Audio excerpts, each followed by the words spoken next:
എല്ലാവർക്കും സംയോഗ ലൈഫിലേക്ക് സ്വാഗതം.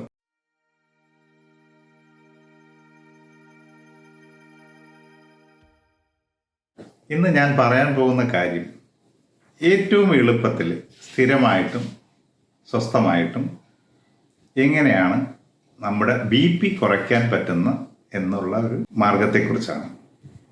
ഇത് ചെയ്യുന്നത് കൊണ്ട് നമ്മളുടെ ടെൻഷൻ, സ്ട്രെസ്സ്, സ്ട്രെയിൻ ഇതൊക്കെ സ്വമേധയാ ഇല്ലാതായി മാറും.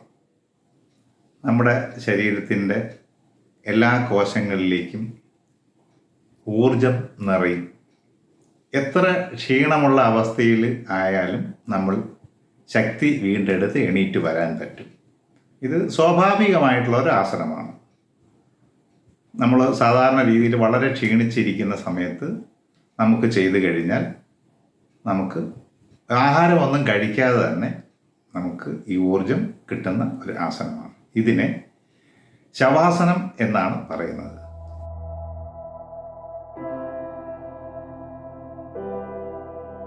ശവാസനം വെറുതെ മലർന്ന് കിടക്കൽ ആണോ എന്ന് ചോദിച്ചു കഴിഞ്ഞാൽ അല്ല. ഇത് പരിശീലിക്കേണ്ട ഒരാവശ്യമുണ്ട്. കാര്യമെന്ന് പറഞ്ഞു കഴിഞ്ഞാൽ ശവാസനത്തിൽ നമ്മൾ കിടന്നു കഴിഞ്ഞാലും നമ്മളുടെ ചിന്തകളിങ്ങനെ മാറി മാറി വന്നുകൊണ്ടേയിരിക്കും. അപ്പോൾ അത് ഒഴിവാക്കാനായിട്ട് നമുക്ക് ഒരു ഏകാഗ്രത വരുവാനായിട്ട് ശ്വാസത്തിൽ ശ്രദ്ധിച്ച് കാലിൻ്റെ പാദം മുതൽ ഉച്ചി വരെയുള്ള ശരീരഭാഗങ്ങളെ ബോധപൂർവം വിശ്രാന്തിയിലേക്ക് ആഴ്ത്തുന്നതാണ് അതിൻ്റെ രീതി. ഇതിനെക്കുറിച്ചുള്ള വിശദമായിട്ടുള്ള കാര്യങ്ങൾ ആസനങ്ങളുടെ എപ്പിസോഡിൽ ഇത് എങ്ങനെ ചെയ്യണമെന്നുള്ള പരിശീലന ക്രമവും ഇതിൻ്റെ പ്രയോജനങ്ങളുമായിട്ട് വരുന്നുണ്ട്. ശവാസനം ചെയ്യണമെന്നുള്ളവർക്ക് ശവാസനം ചെയ്യുന്നത് എങ്ങനെയാണെന്നുള്ള ലിങ്ക് ഡിസ്ക്രിപ്ഷനിൽ കൊടുക്കുന്നുണ്ട്. അല്ലാത്ത പക്ഷം ആസനങ്ങൾ എന്നുള്ള പ്ലേലിസ്റ്റിൽ പോയിട്ട് ശവാസനം തിരഞ്ഞു കഴിഞ്ഞാലും നിങ്ങൾക്ക് ഇതിനെക്കുറിച്ചുള്ള വിശദമായിട്ടുള്ള വിവരങ്ങൾ കിട്ടും. എത്ര BP ഉണ്ടെങ്കിലും അത് നോർമലാക്കാനുള്ള സ്വാഭാവികമായ മാർഗമാണ് ശവാസനം.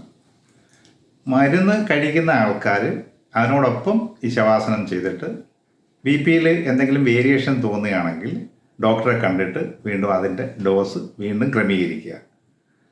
കുറയുന്നതനുസരിച്ച് അവർക്ക് BP കുറയുന്നതനുസരിച്ച് ഡോസ് കുറച്ച് കൊണ്ടുവന്ന് ഡോക്ടറുടെ അനുവാദത്തോടു കൂടി അത് നിർത്താൻ കഴിയും.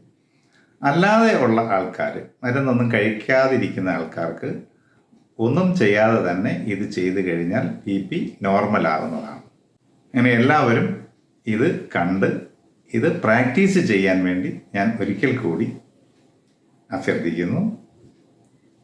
വീണ്ടും കാണുന്നവരെ നമസ്കാരം.